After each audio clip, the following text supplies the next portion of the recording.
Latest football news, engaging debates, and fascinating opinions. Pitchside Talk on IO Radio. Hello and welcome back to Pitchside Talk here on IO Radio for another week of football action with your host as always, George. I hope you're having a good week. I hope you're enjoying the lovely weather we've got at the moment. A heat wave apparently. 17 degrees over here is a heat wave in March. I didn't know if you knew that, but now you do. It is a heat wave, and I hope you're enjoying it. But we're back here for Pitchside Talk, as always, on Fridays at 5 p.m. on IO Radio.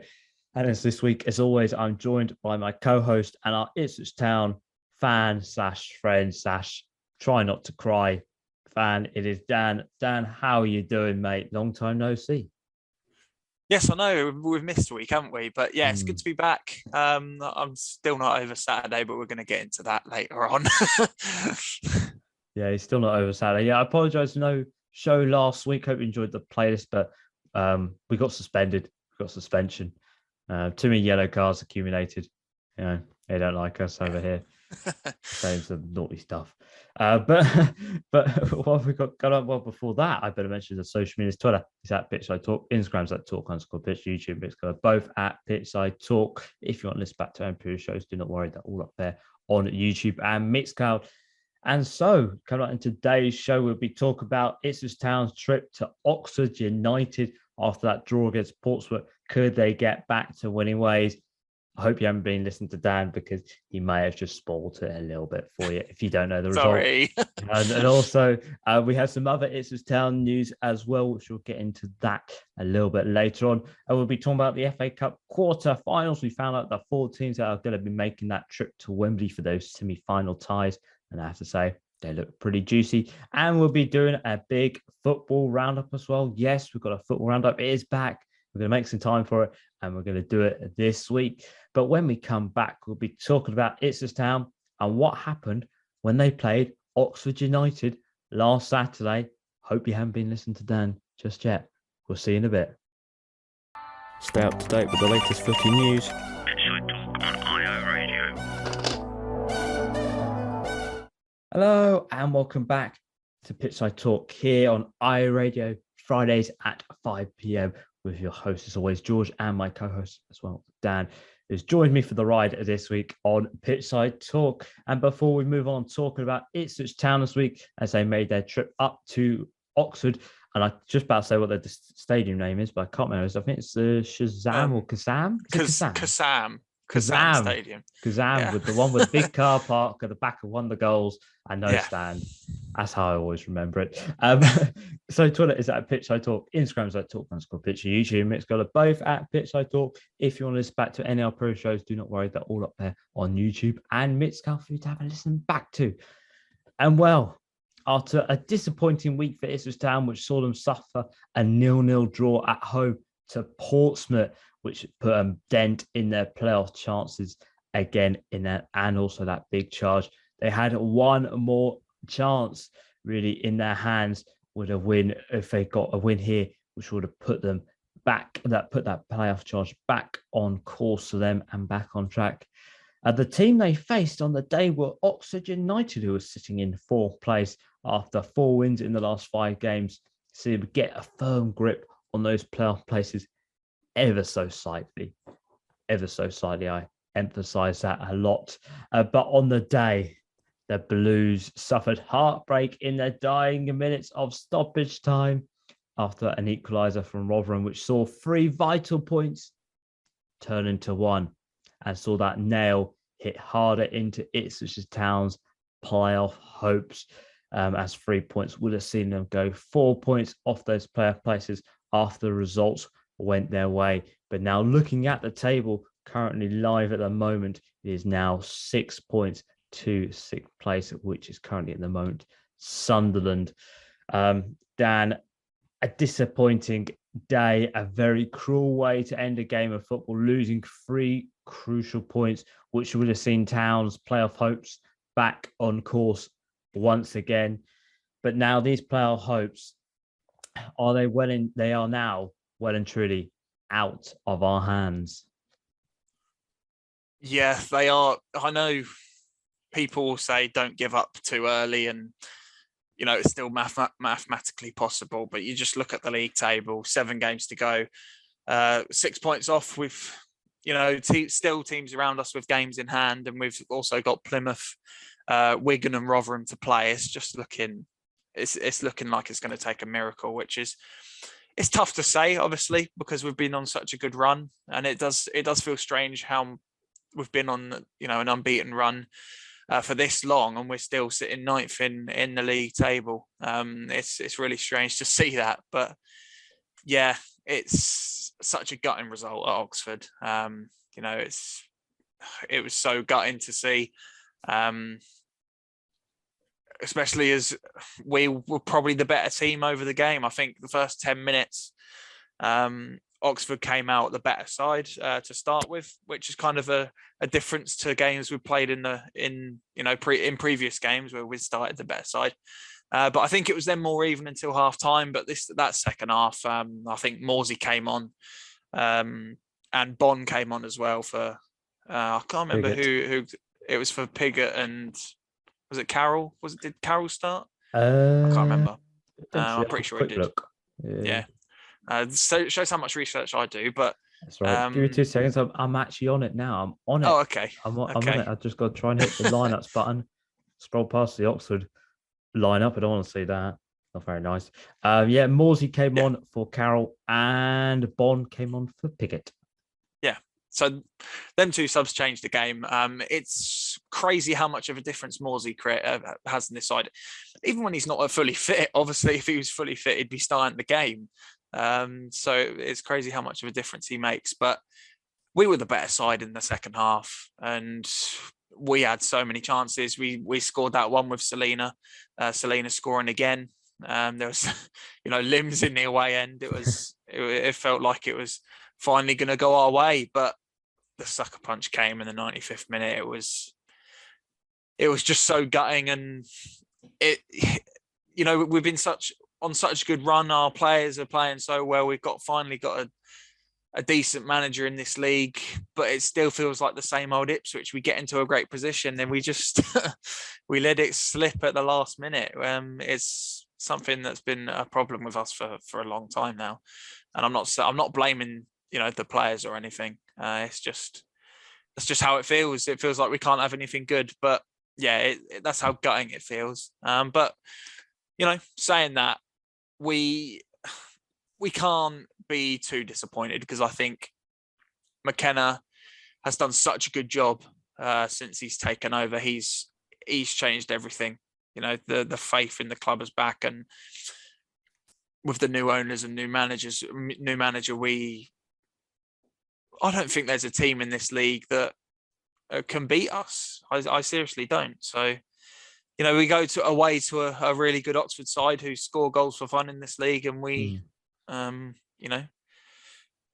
dominate them in the second half and could easily come away with another clean sheet from the Kassam. But yeah, it's just so disappointing that it just takes that one corner to slip up, and the 95th minute as well, and the ref blew straight away afterwards, didn't he? It was literally straight away. So yeah, it's just really, really gutting. Yeah, so gut wrenching that Town couldn't get those 3 points. But as you said that about Kieran McKenna, after the game, he expressed his extreme disappointment, saying after the game, obviously extremely disappointing in the dressing room. I'm sure it was disappointing for those fantastic fans who have made that trip today after the support they gave us. I thought in the second half, especially, that was a performance that deserved the win, and they didn't look like they were going to score. We could have and should have put the game to bed with the amount of counter-attacking opportunities we had.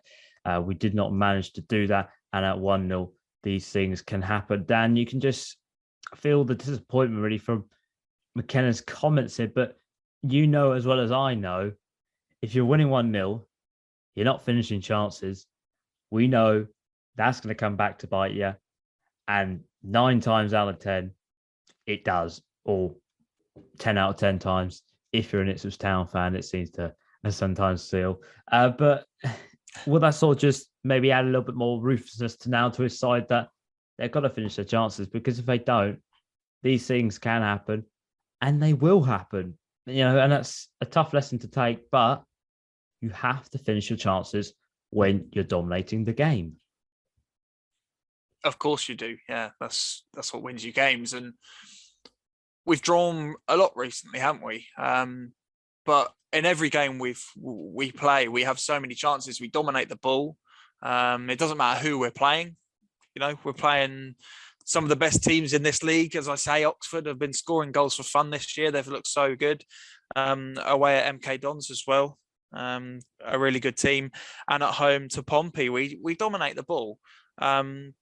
But we just cannot get the ball over the line. It's frustrating in a way, because we can't fault the performance from the players. But it's what wins you games. You need that ruthlessness, and I'm sure that's something that McKenna is going to look at in the summer. I think a striker, probably two strikers, in fact, are on the wish list in the summer.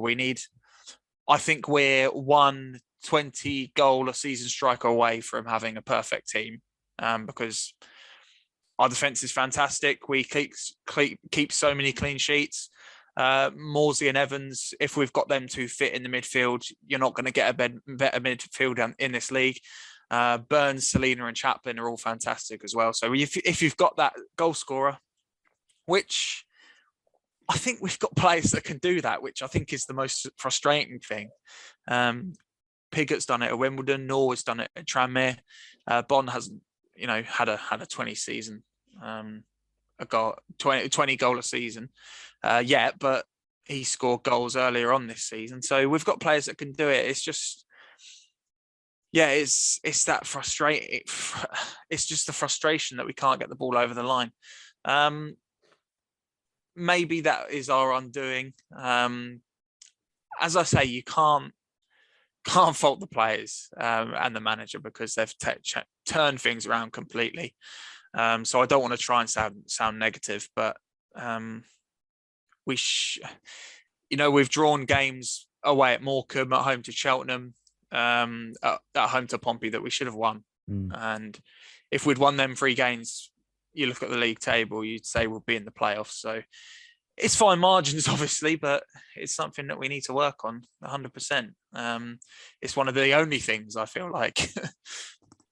Yeah, fine margins. And also, I quite like how you echoed about the 20 goal season striker, which has been eluding Town really since Darryl Murphy. Is Darryl Murphy the last one to hit 20 goals? Gosh, that's 7 years ago now. Yeah, when you think about it, we haven't really replaced him still. No. It's really, really weird to think, isn't it? We just haven't got that goal scorer yet. But I'm sure we'll find it with McKenna in charge and Ashton at the helm. Yeah, I'm sure they will. I think Town did sort of replace him, but with 2 players really, or 3 players actually. Wasn't it? It was McGoldrick, Garner, and Waghorn? Waghorn, yeah. Probably 3 players. But they were only here for 1 season, unfortunately, which, we won't get into that. No, we won't get into that. That's a whole different conversation. That's a whole day. different story, yeah. And that's where Dan gets angry, and we don't want that to happen. We don't want it. Not just yet. We'll be going from a tangent like we are at the moment. But as you sort of echoed there, in the last 8 games, Town have drawn 5 of those last 8. Do you feel that a lot of these games here are 0-0s, and then as you echoed there, a win from either one of these draws or even 2, we'll probably see the table flipped on the head. We'll be going, oh my God, Town are absolutely fantastic. But does this show that what McKenna needs to improve on the side still, really, that it's the ruthlessness? Because as you can see, really, if they've picked up points here, there and everywhere in the fine margins, they'll be in the race. They might be in being 6th for this point. We're not too sure how the league table would have planned out. But is that something he'll be looking at going forward into next season now? Is he now thinking about next season, that fine margins, or is it just, go hell for leather now, don't give up, just win games? I'd say it's a bit of both of that. I think we're just going to go for it and try and win as many games as we can. even if we're not going to be in the playoffs this year, it's still mathematically possible. So I feel like as a football manager, you still want to go for that. But I feel like now, after that draw at Oxford, he's going to have one eye on next season, and I think we all do now. So it's definitely something that he will look into, surely.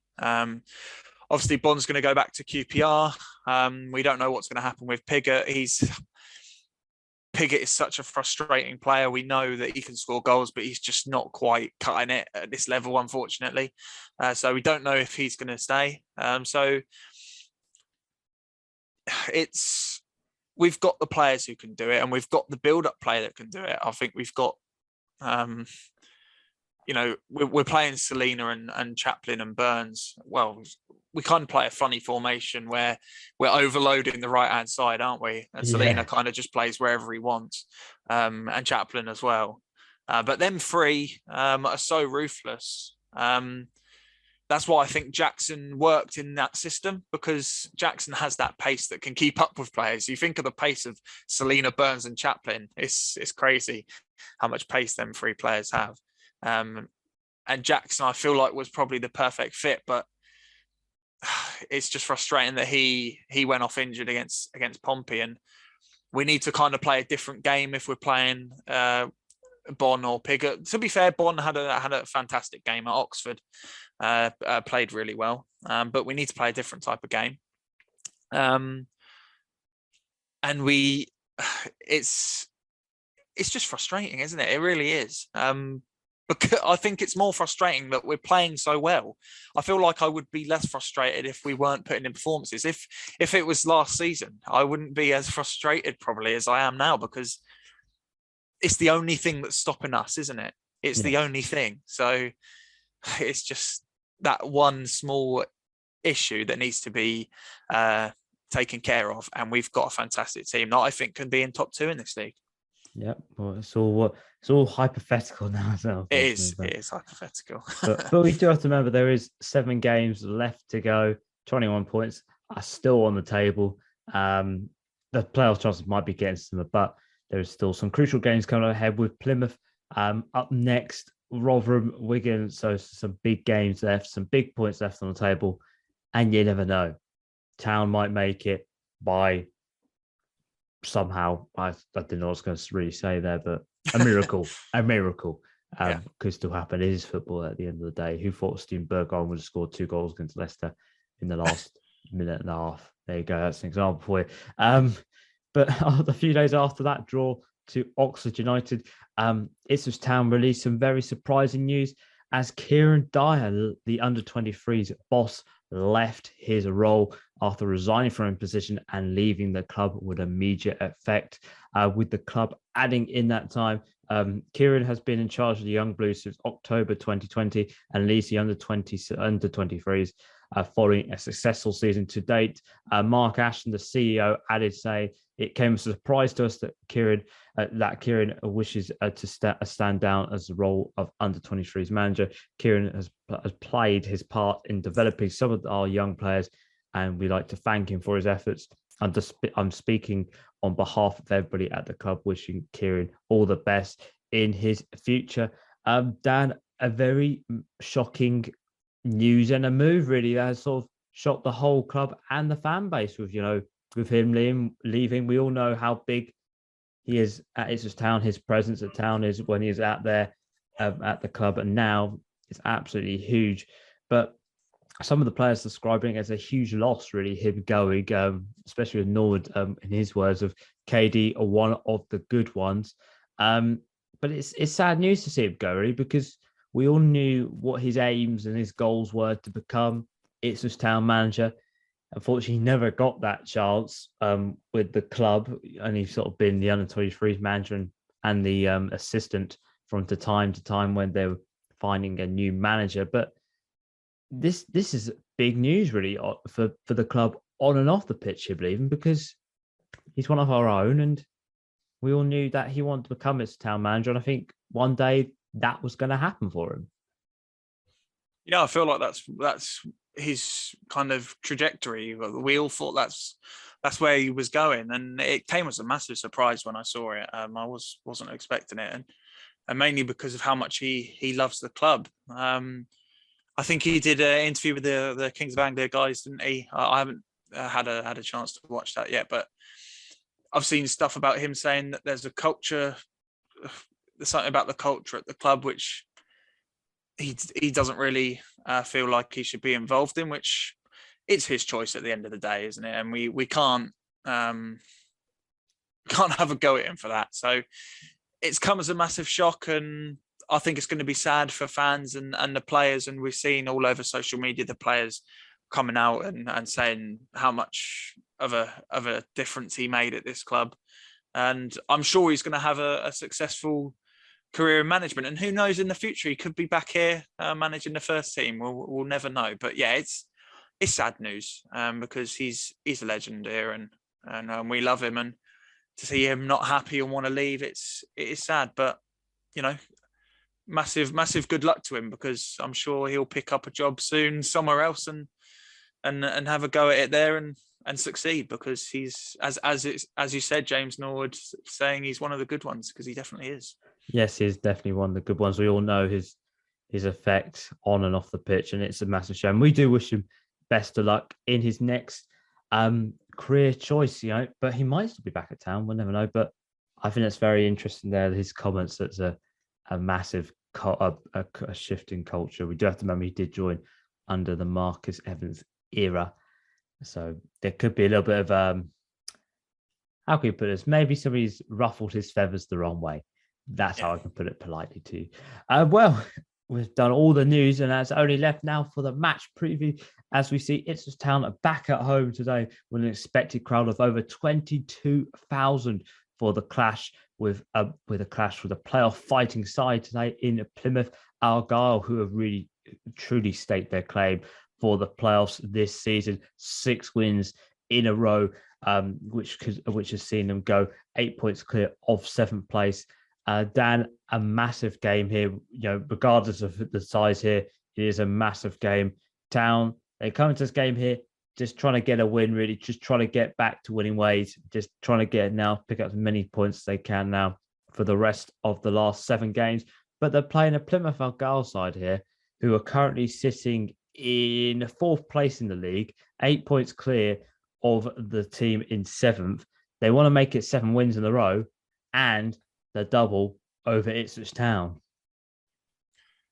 Yeah, we couldn't have had a tougher game to come after that Oxford heartbreak, could we? It's against a team who are in such good form at the moment.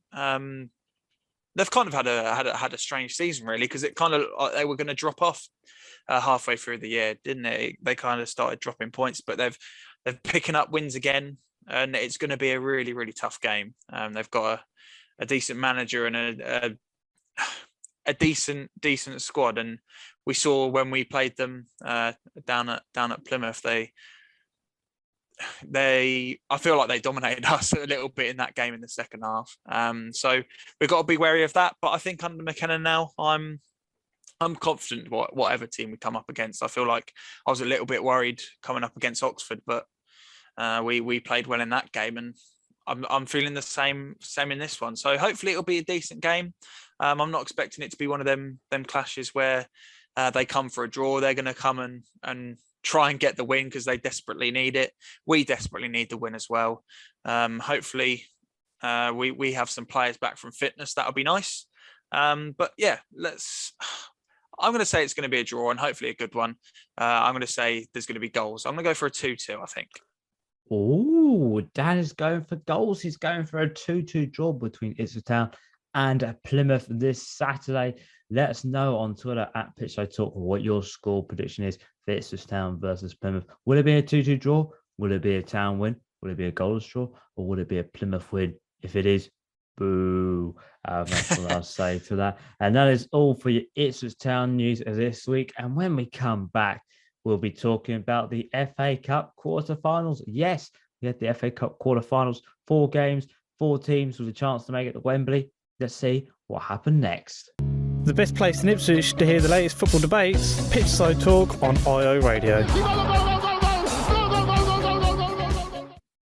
Hello and welcome back to Pitchside Talk here on iRadio Fridays at 5 p.m. with your host George and my co-host as always Dan for another week of football action here on Pitchside Talk. And now before we move on talking about the FA Cup quarter-finals this week, I better mention the social medias. Twitter is at Pitchside Talk, Instagram's at Talk_Pitch, and YouTube and Mixcloud both at Pitchside Talk. And if you missed anything from today's show, do not worry. At 6 p.m.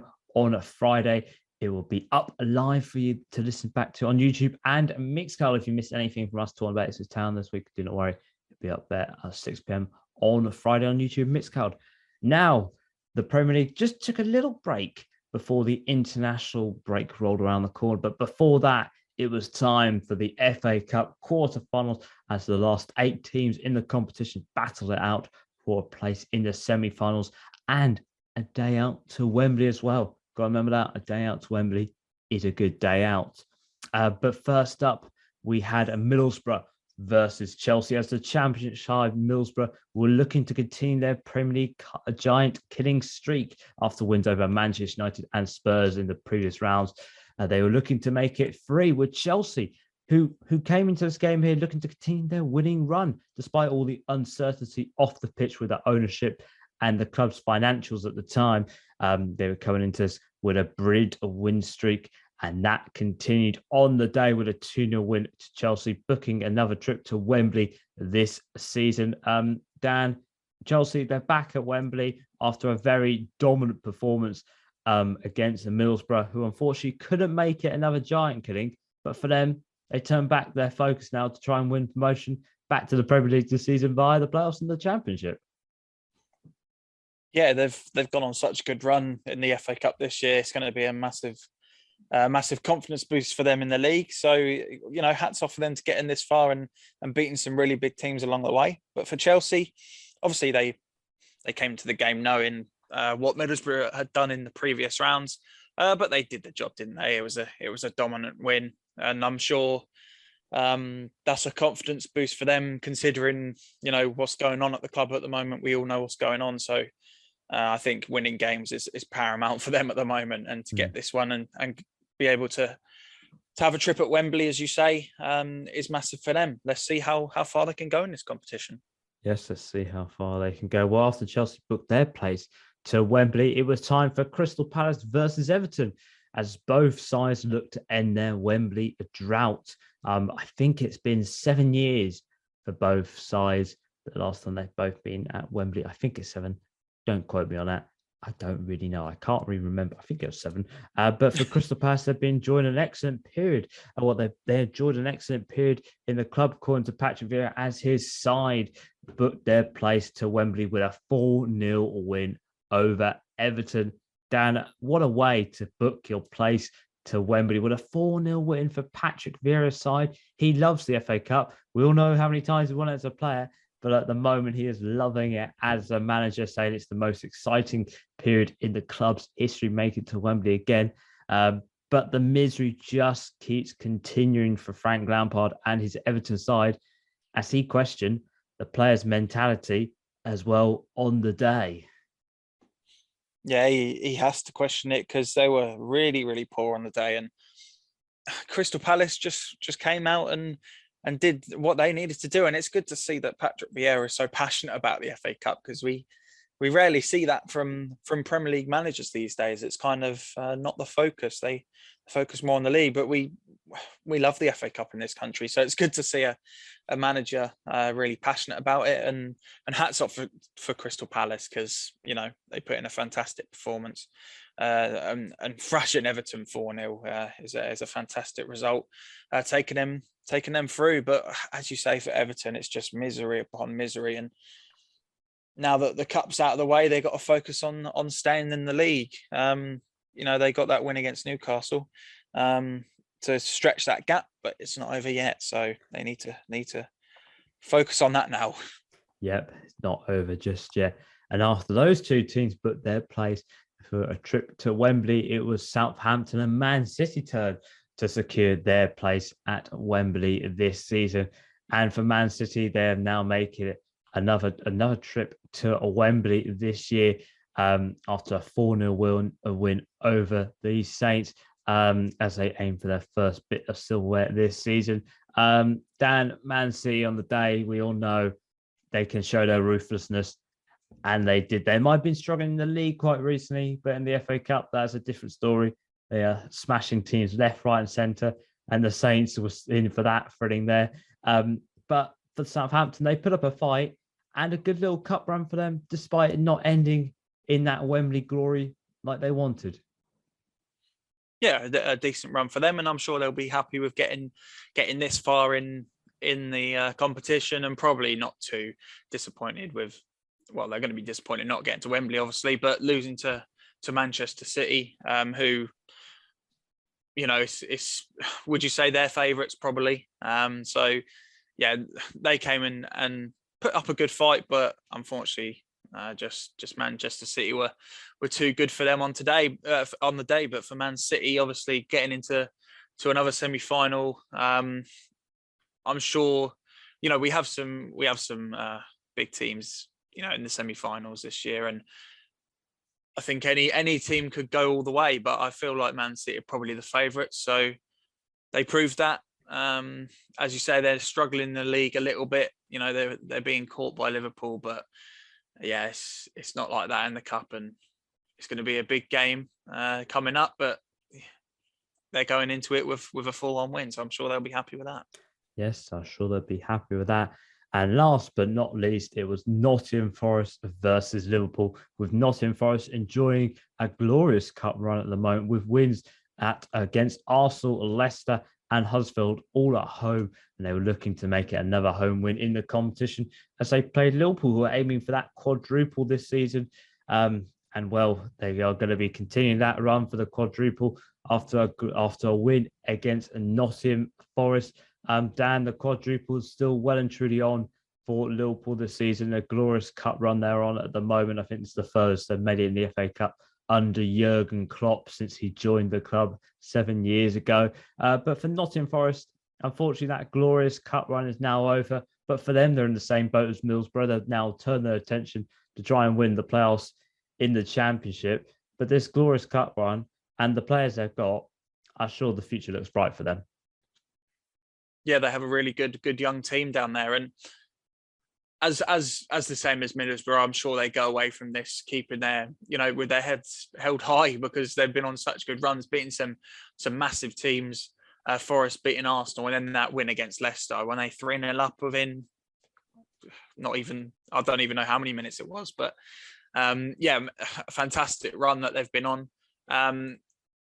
It was always going to be tough to beat Liverpool, but they put up a good fight as well. They had some chances. They probably should have scored one or two of them, but Liverpool just got it over the line and through to the semi-final.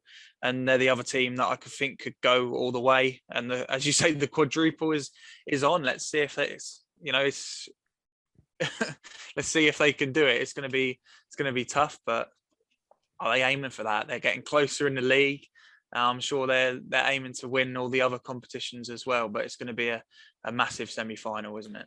Yes, a massive semi-final. And well, the ties for the semi-final games are as follow: Chelsea versus Crystal Palace and Manchester City versus Liverpool. That's why we've been teasing it's a big semi-final, because it is the top two in the league meeting the FA Cup at Wembley potentially. Might not be at Wembley. I think there's some sort of works on the train line, so they're asking for the game to be moved to a neutral venue. I hope it's still at Wembley, because games should be at Wembley at the FA Cup, not somewhere else. But Dan, I'm going to have to ask you your quick thoughts here. Who is going to be in the final of the FA Cup this season between, well, is it going to be Chelsea or Crystal Palace versus Man City or Liverpool? I think I'm going to put Chelsea in there, but don't write off Crystal Palace. I think they'll put up a good fight against Chelsea, but I'm going to go for Chelsea in that game. But you're going to have to make me decide between City and Liverpool. Oh, that's like flipping a coin. It is. I know, it is like flipping a coin. It could go either way. I'm sorry, George, but I'm going to say Man City. I know you won't be pleased with me saying that, but I think I said they were probably favourites a minute ago. I don't want to go back on what I said. So it's going to be Chelsea, Man City. But you know my predictions. It will be Palace, Liverpool. Now I said that. Yeah, well, you got to stick to your guns. I'm not disappointed with you. I'm just sad by your predictions, but you got to stick with your guns. When you say Man City the favourites, you know you're going to say Man City the final alongside with Chelsea. But that is down predictions for the FA Cup final. And that is all we've got for the FA Cup this week. And when we come back, we're going to have enough time here to do a football roundup. So we'll see you in a bit. Pitchside Talk, footy debate from the Premier League Outback. Hello and welcome back to Pitchside Talk here on iRadios Fridays at 5 p.m. with me, George, and Dan. As always, as I hit my microphone, I'm so sorry about that. That's me passionately throwing my hands about. You can't see it. I'm throwing my hands about. And I just whacked my microphone, and that actually did hurt. But I'm just going to continue on with the pain. Not going to roll down the floor, hoping for a yellow card. Don't mind me over here as I try and not cry.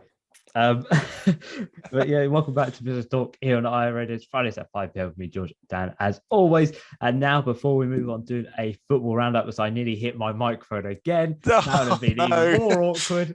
Oh no! The social medias, I should do that. And I'm going to sit. You know what I'm going to do? I've sat my hands now. I've sat my hands.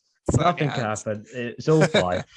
Twitter is at Pitchside Talk. Instagram is at Talk_Pitch. YouTube, Miskler, both at Pitchside Talk. And if you missed anything from today's show, do not worry. 6 p.m. on Friday, you can listen back to anything in the show. If you missed us talking about the FA Cup, Ipswich Town, do not worry.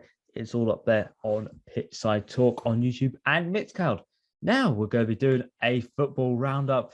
And I'm starting off first this week. Dan's got some news and I've got some news, but I'm going to be starting off first this week. And I'm starting off first with Chelsea. They have been allowed now to sell tickets again to away games, cup games, and fixtures involving the women's team after the UK government made allocations and alterations to the club's special license. So this is how it now works. So it means Chelsea can now sell tickets for their Champions League home tie against Real Madrid on the 6th of April.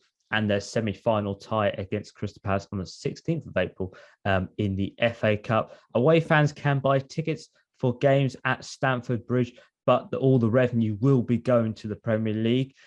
Chelsea have put a request in. All the money that is generated from these ticket sales should be donated to the victims of war in Ukraine, but the Premier League said that beneficiary charities will be announced in due course after the consideration from the club. And also as well, tickets that are Chelsea fans who purchase away day tickets through the club's website, any of the revenues will be going to the host team as well. So, but Dan, it's really good to see that Chelsea fans are going to have tickets. They're going to be able to go to away matches, no games behind closed doors, which I think we all first feared. But what have you got for us this week, Dan? Yeah, so I've got some Ipswich Town news that we didn't mention in the Ipswich Town section. First of all, some sad news, I guess. Tristan Nydam, one of our youngsters, has had to retire at the age of 22. Bit of a sad one, really. He had a lot of potential. I've seen him play quite a few times, actually. He's centre midfield. I think he could play left back as well. We released him at the end of last season. But yeah, unfortunately, he's had to retire at the age of 22. Is so young. So I wish him good luck to whatever he wants to do. I hope it all goes well for him, because it must be a bit of a disappointment to end football that early. So yeah, good luck to him. Yes, massive disappointment. And sorry about that little noise. I just hit my microphone again. Oh no! Do not worry. Do not worry. No, I've broken the rules already. I'm sorry. Okay. So sorry. But I've got some news for you, and it's England news. Yes, England, they are back in action, which we'll be talking about in next week's show. They're back in action with games against Switzerland and the Ivory Coast for Saturday and Tuesday games. But there's been a lot of alterations to the England squad that was announced. There's been quite a few changes, and this here is hopefully the last one to be changed to the English side, as Fraser Forster has been called up to the squad after the withdrawal of Sam Johnson, who Sam Johnson did replace, And Ramsdale, as you remember from Arsenal, but he has had to pull out himself due to illness. Fraser Forster has won 6 caps for England, and the last one was in 2017. He joins the squad that has made some changes as well. He joins his fellow teammates in Carl Walker-Peters, who's got a call-up for England, and also Tyreek Mitchell, who's receiving his first call-up to the England side, who plays for Crystal Palace. So quite a few alterations, but I'll just quickly go through the squad. So goalkeepers is Pickford, Pope and Forster. Defense is Cody, Gehi, Mings, Maguire, Mitchell, Shaw, Stones, Walker-Peters, Ben White. Midfield is Bellingham. Bellingham, Gallagher, Henderson, and Mount, Rice, and Ward-Prowse. And forwards is Foden, Grealish, Kane, Saka, Smith Rowe, Sterling, and Watkins. So that is all for your England lineup. But Dan, I hear you've got some more Ipswich Town news for us. I have, yeah, and a bit more exciting and upbeat this one. There's been a little bit of rumour and speculation and about Bersant Salina. He's been talking in interviews recently, and we think he wants to stay. He's been talking about it in interviews, that he feels like that this is his home. And we're getting closer to the end of his second loan spell now, as we're coming up to April. It hasn't got long we haven't got the season is coming to a close, so we all want him to stay, don't we? He's such an amazing player at this level, and he wants to stay. So we're all going to keep our fingers crossed, I think, and that's hopefully some good news for us, because we would absolutely love him here next season especially if we're going to go on a promotion push, because I think he'll be massive in a promotion push. Yes, he'll be absolutely massive. We do hope he does stay, because we do love him at Ipswich Town. We do. The last bit of news I've got here is that Jermaine Defoe has announced his retirement from professional football today at the age of 39. Yes, the former England, West Ham, Spurs and Rangers striker has announced his retirement from football with immediate effect. He is currently playing at the moment for Sunderland, but has only made 2 starts in the last 7 games. Not really making much of an impact there. But the 39-year-old has written it as a really tough decision in his statement. I made my professional debut at 17 years old back in 1999. I was born that year. I'm really old now.